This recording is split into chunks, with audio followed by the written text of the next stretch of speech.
One of the main reasons that people don't get what they want is because they don't actually figure out what it is. And the probability that you're going to get what would be good for you, let's say, which would even be better than what you want, right? Because, you might be wrong about what you want, easily. But maybe you could get what would really be good for you. Well, why don't you? Well, because you don't try. You don't think, okay, here's what I would like if I could have it. And I don't mean in a way that you manipulate the world to force it to deliver you goods for status or something like that. That isn't what I mean. I mean something like, imagine that you were taking care of yourself like you were someone you actually cared for. And then you thought, okay, I'm caring for this person. I would like things to go as well for them as possible. What would their life have to be like in order for that to be the case? Well, people don't do that. They don't sit down and think, all right, let's figure it out. You've got a life. It's hard, obviously. It's like 3 years from now, you can have what you need. You got to be careful about it. You can't have everything. You can have what would be good for you, but you have to figure out what it is, and then you have to aim at it. Well, my experience with people has been if they figure out what it is that would be good for them, and then they aim at it, then they get it. And it's strange because it's a strange thing. It's not quite that simple because, you may formulate an idea about what would be good for you, and then you take 10 steps towards that, and you find out that your formulation was a bit off, and so you have to reformulate your goal. So you're kind of going like this as you move towards the goal. But a huge part of the reason that people fail is because they don't ever set up the criteria for success. And so, since success is a very narrow line and very unlikely, the probability that you're going to stumble on it randomly is 0. And so there's a proposition here, and the proposition is, if you actually want something, you can have it. Now the question then would be, well, what do you mean by actually want? And the answer is that you reorient your life in every possible way to make the probability that will occur as certain as possible. And that's a sacrificial idea, right? It's like, you don't get everything. Obviously. But maybe you can have what you need. And maybe all you have to do to get it is ask. But the asking isn't a whim or today's wish. It's like, you have to be deadly serious about it. You have to think, okay, like, I'm taking stock of myself. And if I was going to live properly in the world, and I was going to set myself up such that being would justify itself in my estimation, and I don't mean as a harsh judge, exactly what is it that I would aim at? People say this courage, they talk to me about my courage fairly frequently, and that's not right exactly. I just learned to be afraid of the right thing. And I really mean that. I mean, I saw an endless repetition in my clinical practice and in my own private life, when my eyes were open, the consequences of not saying what was true. It's like whatever hell you might fall into by opening your mouth when you have something to say that isn't popular, it's nothing like the hell that you're going to envelop yourself in if you lose control of your own tongue and mind. And like I said, in my clinical practice, I never saw anyone get away with anything even once. And so all you have in a situation like that is what is the truth. Now, of course, you only have your approximations to the truth, but that's better than nothing. And so you need to be afraid of the right thing, and you should be afraid of contaminating your soul with deceit. That's what you should be afraid of. That will definitely do you in. And I know exactly how. What happens is, garbage in, garbage out, the old programmer saying goes. And so you'll fill your head with nonsense and no one will call you on it except you. But you can still that voice if you try hard enough. You just wait until you get in real trouble. One day there'll come a point where you have to make a decision.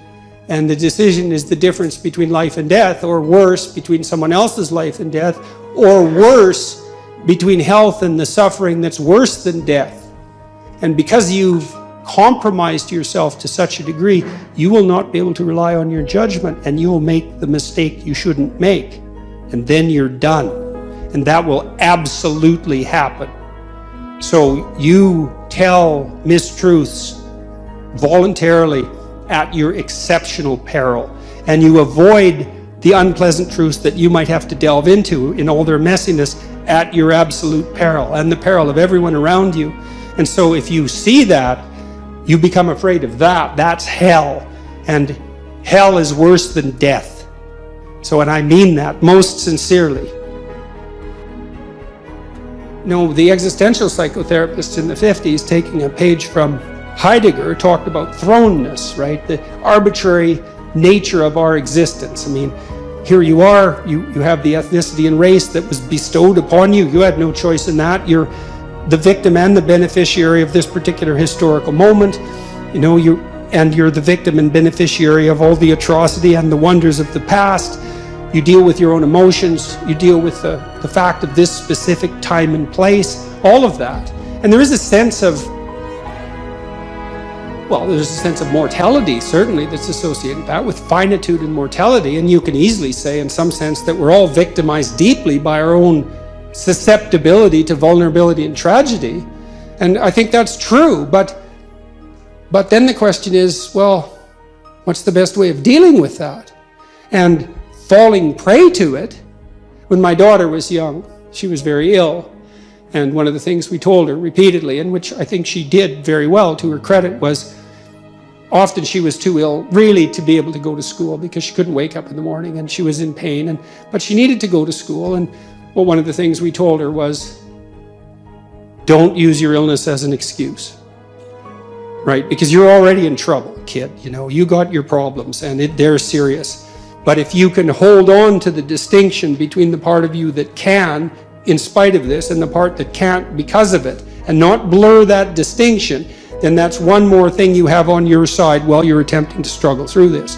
And to her credit, she managed that, and quite pristinely, and that was extraordinarily helpful. It was very difficult at times. After she had had her hip replaced, she couldn't get around that well. And so we decided to put her in a motorcycle course, which was rather a terrifying thing to do since she just had a hip replacement, but she needed to have a scooter to get around. And so she went with her mother to this motorcycle course, and they were driving motorcycles, not scooters. And at one point, one of the people who was being trained wiped out on the motorcycle, and you know, it was rather traumatic, let's say. And she woke up the next day and was too afraid to go to the course. And so we said, well, you know, it's understandable. Why don't you just get in the car and go to the course and see when you get there if you can manage it? And she got herself out of bed and went and managed it, and then she passed the course, and then she had a scooter and could zoom around the city for the next couple of years. And so that was really good. But it was very hard to draw that line, right? Because in some sense, she'd been victimized by this arbitrary illness. And, you know, you tend as a parent to have an outpouring of empathy, the empathy that can destroy under those circumstances, because you coddle the person more than is absolutely necessary, right? And you have every reason to, because they're suffering like mad. But you want to be a victim and be a tragic figure? You know, and you might say yes, but you wouldn't if you thought it through. So, and then if someone asked me that question, say, in a clinical setting, I would do a little analysis of it. It's like, okay, well, you're suffering from this traumatic experience. You want to get over it. We'd have to figure out what the practical steps might be, and that might be finding somebody to talk to, or there's other ways of dealing with it.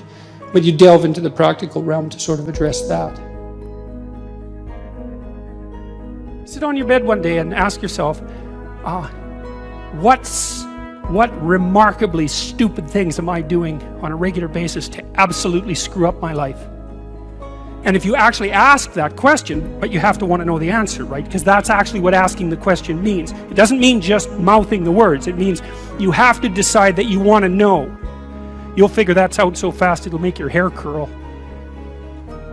It's as if Jung thought about this. He thought that people had two poles of consciousness, and one was the individual consciousness that we each identify with, and the other was something he called the self, and the self is you might think about it as the divine within. That's close enough approximation. It's the universal part of your consciousness. It's your conscience. That's another way of thinking about it, whatever your conscience is. But it's something that you can consult. It's like the Socratic daemon. Socrates said, that the thing that made him different than everyone else in Greece was that he consulted his daemon, his genius. He asked himself how it was that he should conduct himself in the world, and then he did that, whatever it was. He didn't try to force a solution, he didn't try to force a solution selfishly. He asked, I'm going to manifest myself in the best possible manner in the world. I would like to do that. What would that be? Well, you're perfectly capable of thinking. God only knows how. You're perfectly capable of immense feats of imagination and dream and fantasies. God only knows how you do all of that. What would happen if you consulted yourself about the best possible outcome for you? You might get an answer.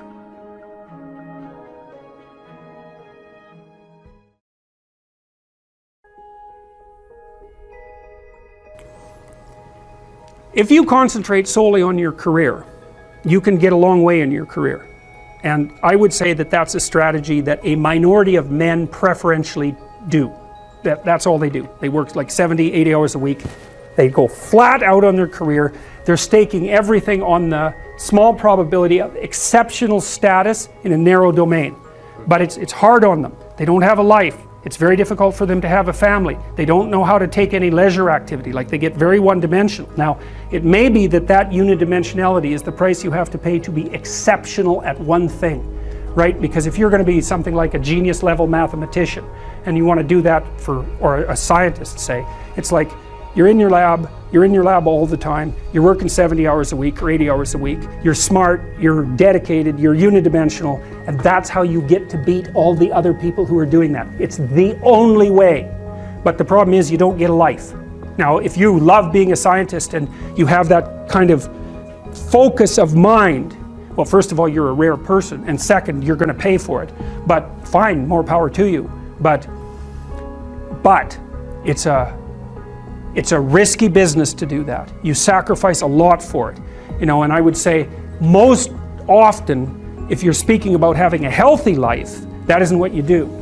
You spread yourself out more. So, you have a family, you have some things that you do outside of work that are meaningful to you and useful.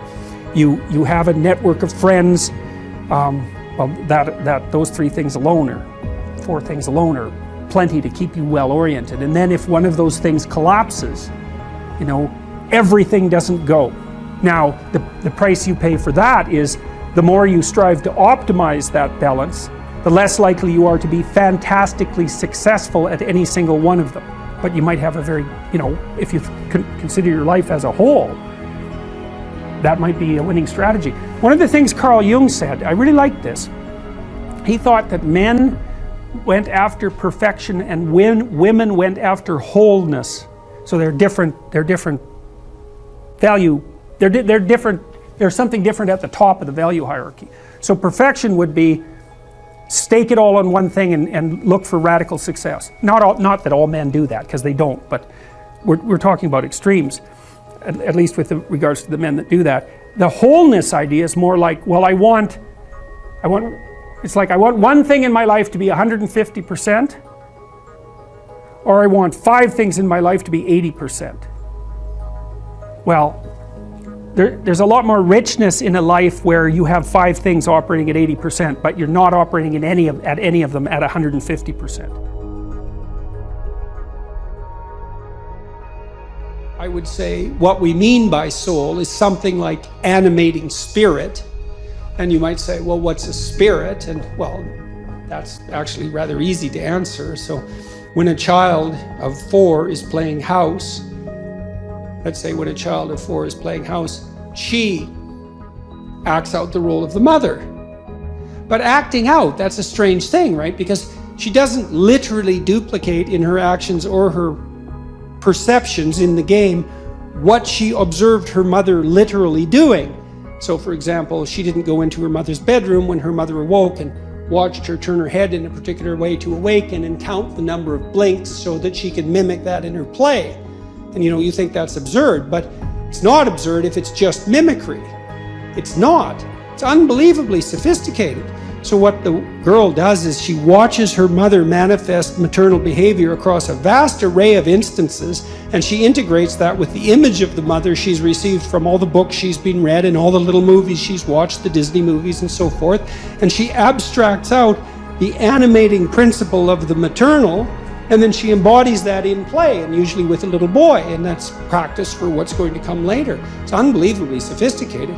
And she's embodying a spirit, and the spirit there is the abstraction of the central animating principle from multiple embodiments of its manifestation.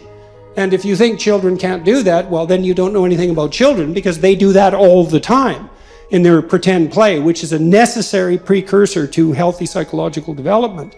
And so part of what we refer to as the soul is the presence of that spirit, or maybe even the capacity of embodying such spirits. And it's very difficult to know how deep that goes. You know, I had a vision at one point of all the men in my life who've been particularly influential in a benevolent way. You know, and you think, well, just the mere notion of the idea that there could be a benevolent way that would unite the acts of benevolence across a series of men, that's all comprehensible to you. You take that as a matter of course when you say that there are such things as good men, and you can identify them, right? Something stable about whatever is good across multiple manifestations of incarnation, let's say.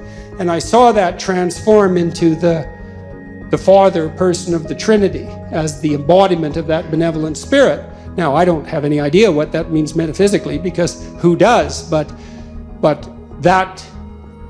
that spirit manifesting itself within is certainly part of what we refer to when we talk about the soul. And you can see that shine through people. I mean, it's part of what gives someone charisma. It's part of what elicits the instinct to imitate in you.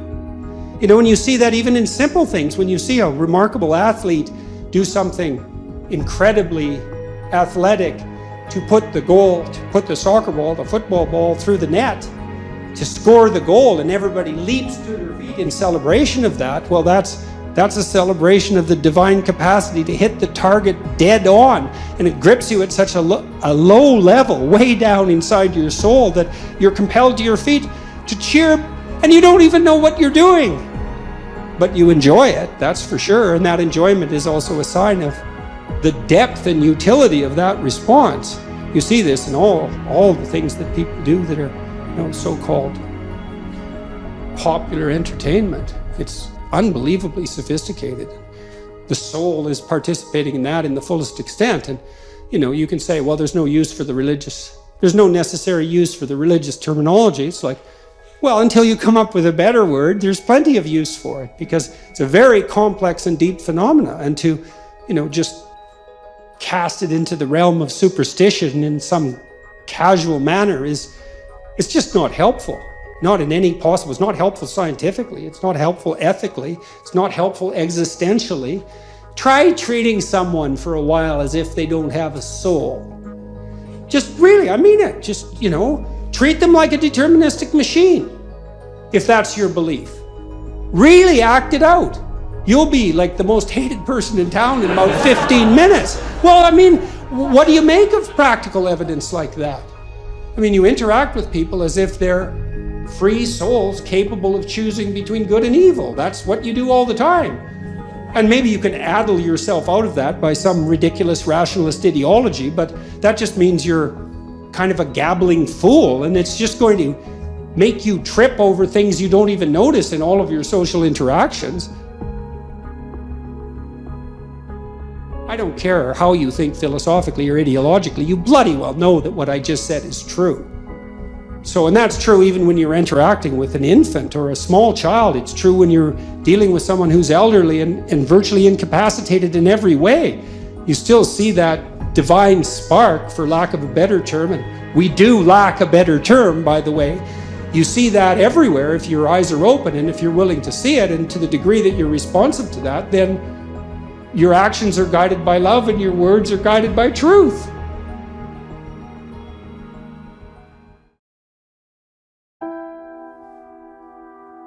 If you want people to appreciate having you around, learning how to listen, that is a skill that is absolutely unbeatable. And this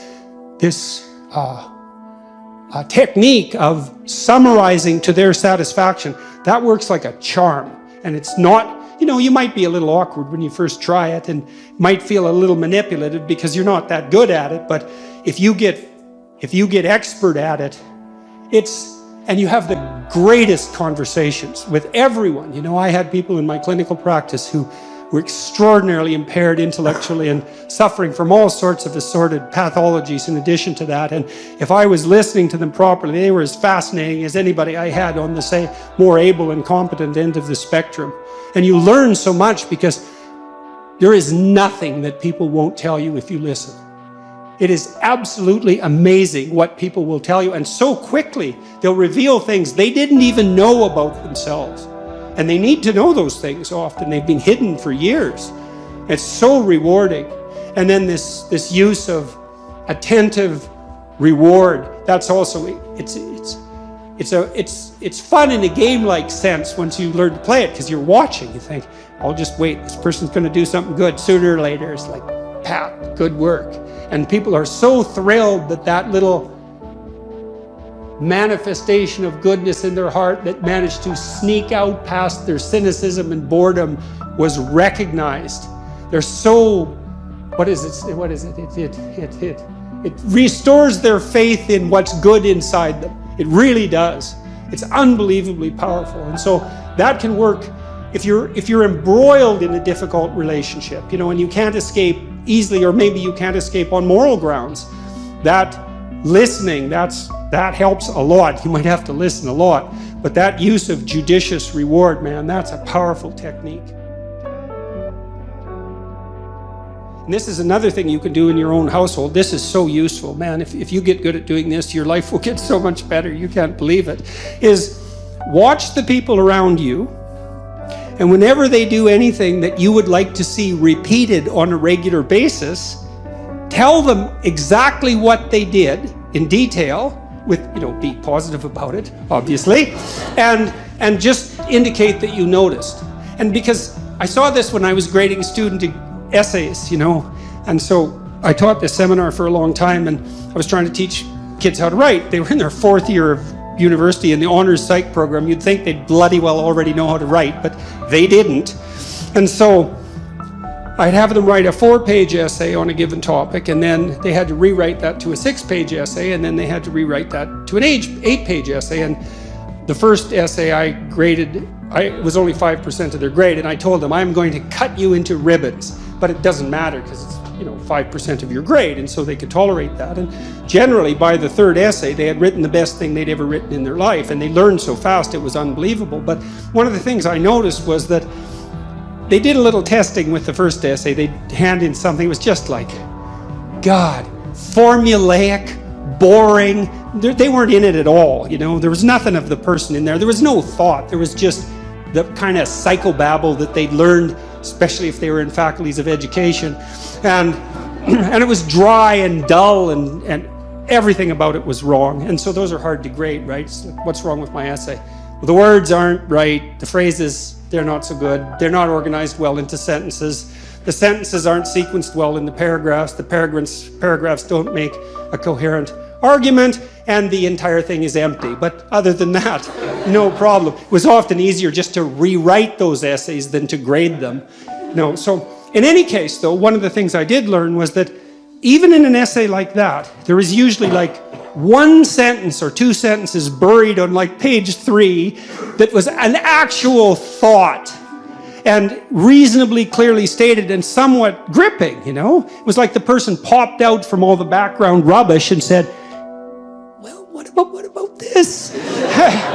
And if you saw that and checked it and said, hey, you hit the mark right there, the next essay would be like 2/3 that. And that was really fun to see. And then maybe by the 3rd essay, maybe it was all like that. And then they were really thrilled. It's like, wow, I wrote this, you know, and it was sort of the culmination. Well, it was a 4th year seminar. It was the culmination of their career as a psychology undergraduate. So that was great fun.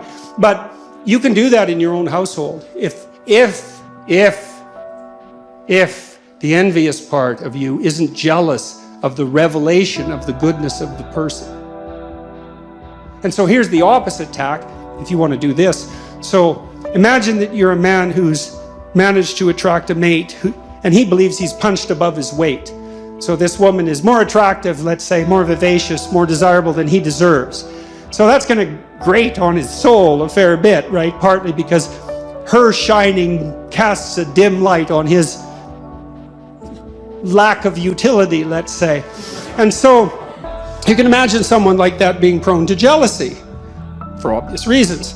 And so the best tact to manage in a situation like that, if you're that man, is to wait till your wife dresses herself up in a particularly attractive manner and then either fail to notice by occupying yourself with something trivial while she's attempting to gain your attention, or by criticizing her directly for what she's just managed to do. And if you do that 50 times, let's say, you can be sure that she'll never reveal her attractiveness to anyone else for the rest of her life, including you, and you'll get exactly what you deserved. So that's the opposite of watching people carefully. Now, I learned this in part from Skinner, B.F. Skinner, the famous animal behaviorist, because he used all sorts of reinforcement contingencies to shape animal behavior. And Skinner was unbelievably good at this. He trained pigeons in World War II to guide missiles by pecking at photographs. So they could map the photographs onto the missile trajectory, viewing the territory underneath, and peck accurately enough to guide the missile to its destination. That was discontinued as the technology for guided missiles developed, but Skinner could do that. And we think pigeons, well, they're not that bright. It's like, they're smarter than you think, pigeons. That's why they can live in cities. That's not easy for a bird to pull off, It's not their natural habitat. And so, but Skinner, although he would use punishment, technically speaking, which is the application of a certain amount of pain, or threat, which is the use of anxiety, but what he believed was most effective was reward. But it required a tremendous amount of attention.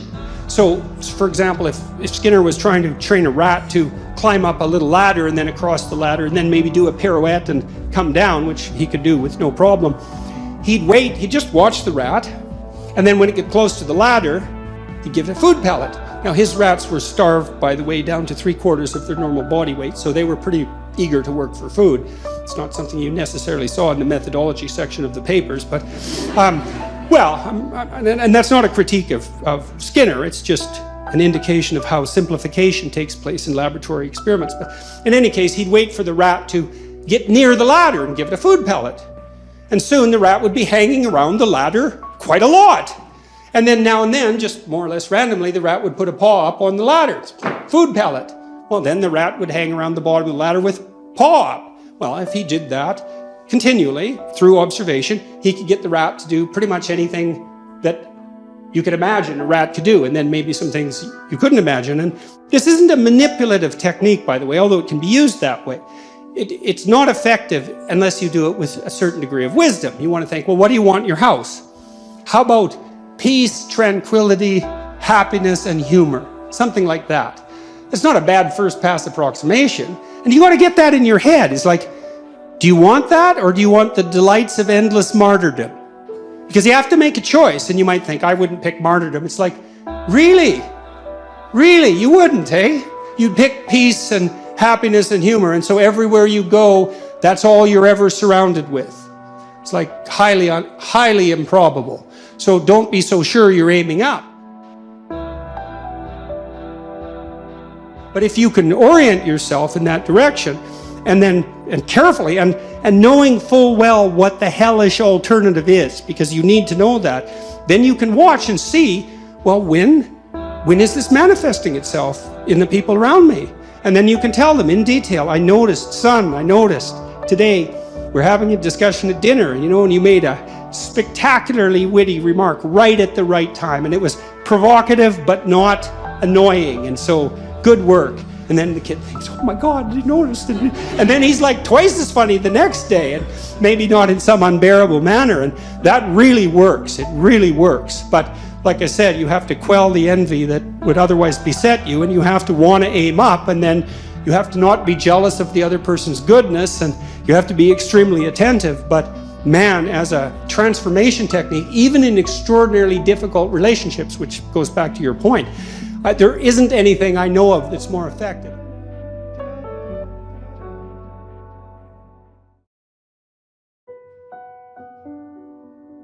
Challenge versus threat, it's not the same, even if the magnitude of the problem is the same. And so putting yourself in a challenging, let's call it mind frame, you can't just do that by magic. Putting yourself in a challenging mind frame is much easier on you psychophysiologically, because you don't go into the generalized stress response to the same degree. And you're activating your exploratory and seeking systems, which are dopaminergically mediated and that involve positive emotion. So if you can face something voluntarily rather than having it chase you, it's way better for you psychophysiologically. So that's partly why, well, it's worthwhile to go find the dragon in its lair instead of waiting for it to come and eat you. So, and especially when you also add the idea that if you go find the dragon in its lair, you might find it when it's a baby instead of a full-fledged bloody monster that is definitely going to take you down.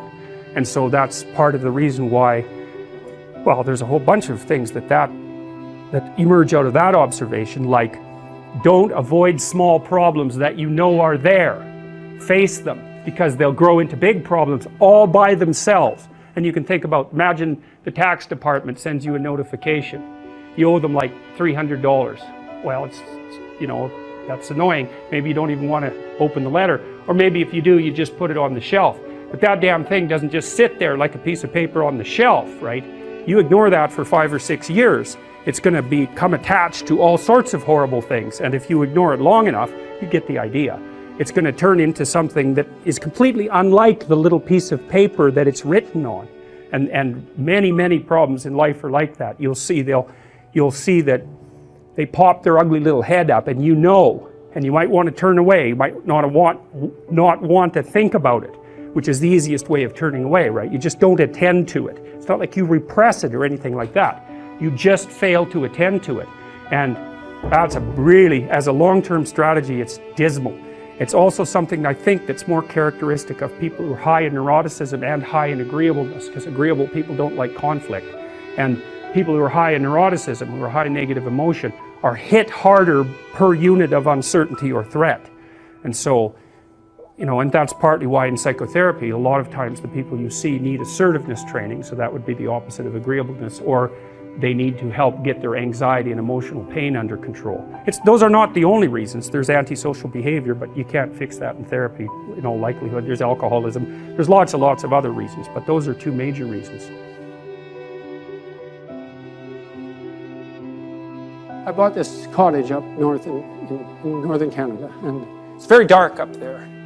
And you can go onto the dock at night, and it's dark enough so you can see the Milky Way, and it has to be pretty dark before you can see the Milky Way. And it's very impressive. And you know what that's like if you've been out to see the night sky, or maybe you feel the same way when you see the Grand Canyon, or a remarkable waterfall, or some particularly beautiful scene, or perhaps you feel that way in a cathedral, or more likely you feel that way when you're listening to music that really grips you, right? And it's all the same experience, it's an experience of awe, and it's way down low in your nervous system, like the orienting reflex. It's not a cognitive response precisely. It's a precognitive emotional response that signifies significance.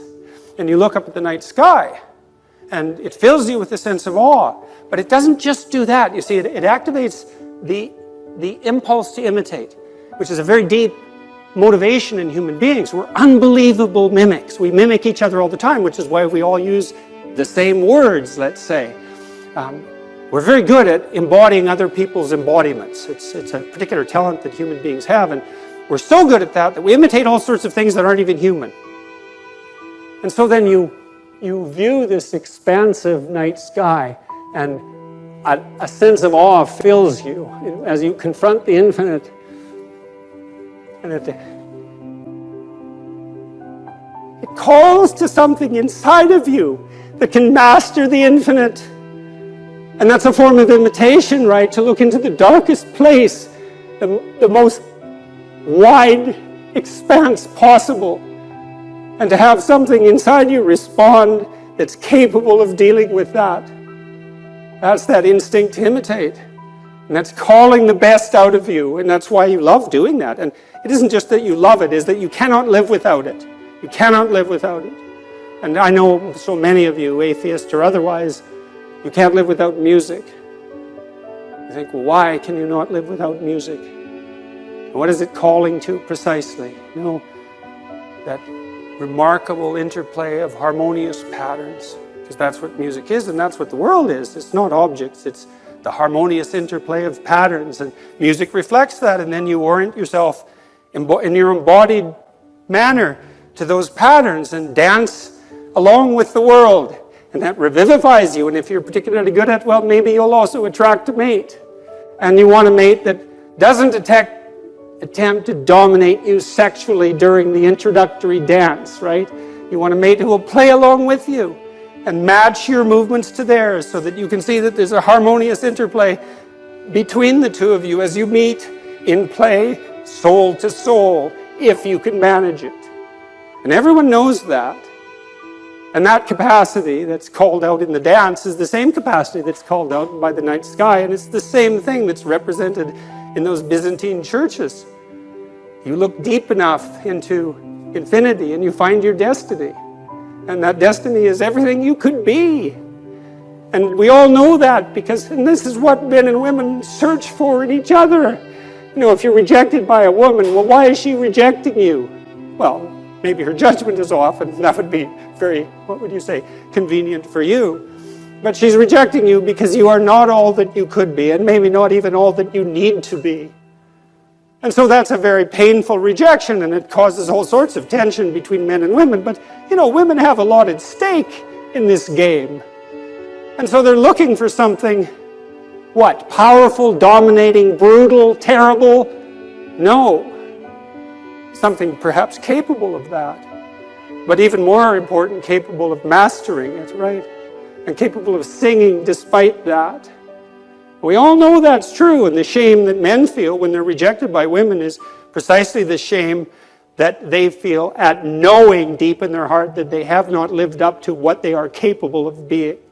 And that harsh judgment that women lay on men, which, by the way, is part of our sexual evolution, because we were shaped by sexual selection, which, by the way, is the operation of consciousness on the structures of matter at the most basic possible level. Well, it's a terrible rejection, but it's a salutary rejection. And that process of differentiated choice has shaped us into what we are. That action of consciousness, wanting the best from a potential partner, and selecting, at least in part, on that basis. And men participate in that too, in the Meistersinger manner. You know, men aren't competing for dominance with each other constantly in a zero-sum game to achieve sexual dominance. There's an element of that, right? Because some things are a zero-sum game, but men are perfectly capable and more than willing, in fact, to aggregate themselves into skilled groups and to celebrate the elevation of the most skilled above all else. And so we see this cooperative venture between men and women over the longest run of possible time in producing some refinement of the human spirit in embodied form. And we want that from everyone. We require that from everyone. We're thrilled to the core of our soul when we encounter it in a conversation or in a course or in a work of art that calls to us in that manner. We need to know this increasingly. We need to know all this consciously. You know, we've acted it out. We've produced images to represent it. It tugs at our heartstrings. It manifests itself in our dreams and our works of art, our literary works. It's all lurking there in some sense, and it's not the satanic power of corrupt oppression, not fundamentally. That's a far weaker force than that which can overcome it. And everything around us would be nothing but hell if that's all there was. And everything around us is not only hell. You know, for fragile and broken creatures, ignorant to the core, we don't do too badly. And people are capable of a nobility, especially under the duress of suffering, that's virtually miraculous when you encounter it. And it's so heartening to see that, and you've seen it in the people that you love when they're going through terrible trials. You know, people become corrupted and embittered by their catastrophes, and it's no wonder. But certainly in the main, that's not the fundamental human response. The fundamental human response is keep calm and carry on, you know, and good on you for that. And so, well, to sum up, let's say, we solve the power of perception with the divine word. That's how it is. And what does that mean? Well, it means truth. Every word a prayer, right? Every word a groping to find a firm foundation to stand on while you make your way through life. And every time you hear a conversation of that sort, or hear yourself participating in that prayerful process, orienting yourself to this highest uniting good and using that to govern your utterance, it's balm for the soul. Yeah, it's love that guides that, and love is the desire to work for the betterment of all things. And that's the proper orienting response, we could say. And it's truth nested inside of that. And that's how it is. And that's how it should be. And that's how it may forever be.